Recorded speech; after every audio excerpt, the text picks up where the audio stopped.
वरती हल्ला झाल्याचं आपण बघितलं। या हल्ल्याचा निषेध करणारे बॅनर रत्नागिरीत लागले आहेत। हल्ल्याच्या निषेधार्थ आज उदय सामंतांच्या समर्थकांकडून आंदोलनही केलं जाणार आहे।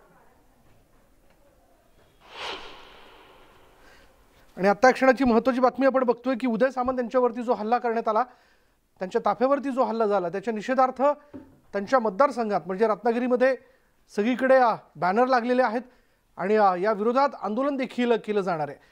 याचबद्दल आपण बोलूयात। आमचे प्रतिनिधी सचिन सावंत आता क्षणाला आपल्या बरोबर आहेत। सचिन, उदय सामंत यांच्या ताफ्यावर पुण्यात जो हल्ला झाला, यानंतर आता त्यांच्या मतदारसंघात तणावाचं वातावरण आहे का? कार्यकर्ते काय म्हणतात? नक्कीच इथे रत्नागिरीमध्ये आता सध्या तणावाचं वातावरण निर्माण झालेलं आहे। कारण उदय सामंतांना मानणारा इथे मोठा त्यांचा कार्यकर्ता वर्ग आहे, त्यांना मानणारे लोक आहेत।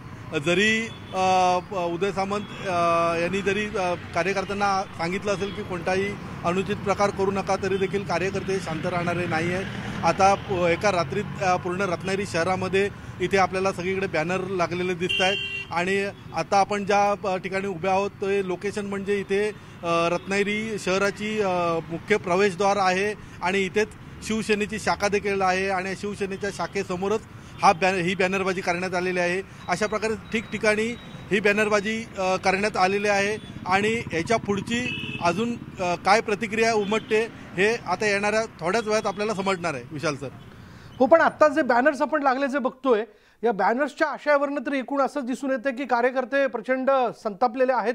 तर साधारण कशा पद्धतीचं हे सगळं आंदोलन असणार आहे?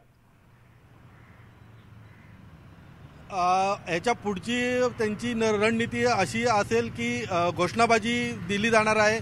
घोषणा एक 10 ते 10:30च्या टायमिंगला हे सर्व कार्यकर्ते एकत्र येतील आणि निषेधाच्या विरोधात घोषणाबाजी करण्याची शक्यता आहे। त्यानंतर पुढे काय नक्की प्रकार घडणार आहे हे पाहणे देखील महत्त्वाचं ठरणार आहे। धन्यवाद सचिन या सगळ्या माहितीबद्दल। सचिनने आत्ता क्षणाला आपल्याला माहिती दिली की साधारण 10 ते 10:30च्या सुमारास उदय सामंत यांचे सगळे समर्थक जे आहेत ते एकत्र येणार आहेत। घोषणाबाजी ती केली जाणार आहे। आंदोलन करण्याचा इशारा त्यांनी या अगोदर दिला होता आणि त्यानुसार आजचं हे आंदोलन जे ते त्यांच्या मतदारसंघात रत्नागिरीत पार पडत आहे।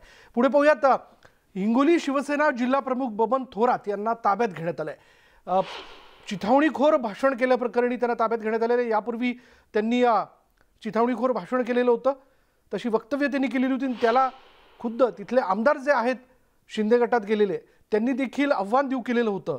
आणि कालच्या पुण्याच्या घटनेनंतर जिथे जिथे आता शिवसेनेतल्या गटातल्या पदाधिकाऱ्यांकडनं जर अशी वक्तव्य झाली असतील तर कायदा आणि सुव्यवस्थेची परिस्थिती निर्माण होऊ नये म्हणून ही कारवाई करण्यात आली असावी असं आपण म्हणू शकतो।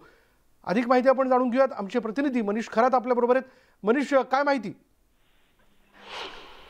विशाल, जसं आपण पाहिलं शिवसेनेच्या उद्धव ठाकरे गट आणि शिंदे गटामध्ये आता संघर्षाला सुरुवात झाली आहे कुठेतरी।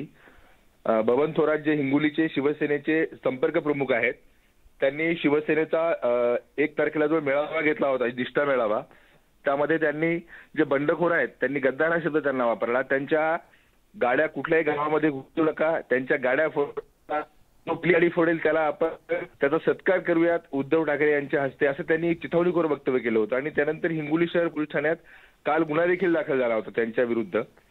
आणि आज जे आहे ते सकाळी पुणेची जे भारतीय विद्यापीठ पोलीस ठाणे आहे तिथे बबन थोरात यांना चौकशीसाठी ताब्यात घेण्यात आलंय।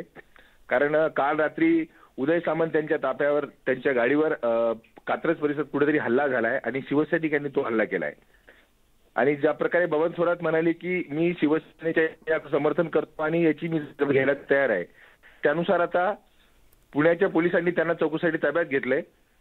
आणि हिंगोली पोलिसांनी त्यांना ताब्यात नाही घेतलेलं, परंतु त्यानुसार पुणे पोलिसांनी बबनला अधिक चौकशीसाठी ताब्यात घेतलेलं आहे। विशाल, धन्यवाद मनीष या सगळ्या तपशिलाबद्दल। तर आपण बघूयात की शिवसेना जिल्हा प्रमुख थोरातांनी परवाच्या दिवशी नेमकं काय वक्तव्य केलं होतं ते। क्षेत्रामध्ये छान गद्दारांच्या गाड्या ज्या गावामध्ये येतील आणि पहिली गाडी जो फोडेल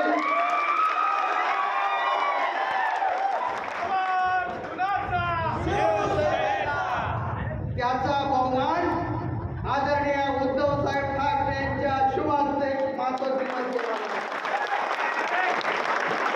आता आपल्याला कामाला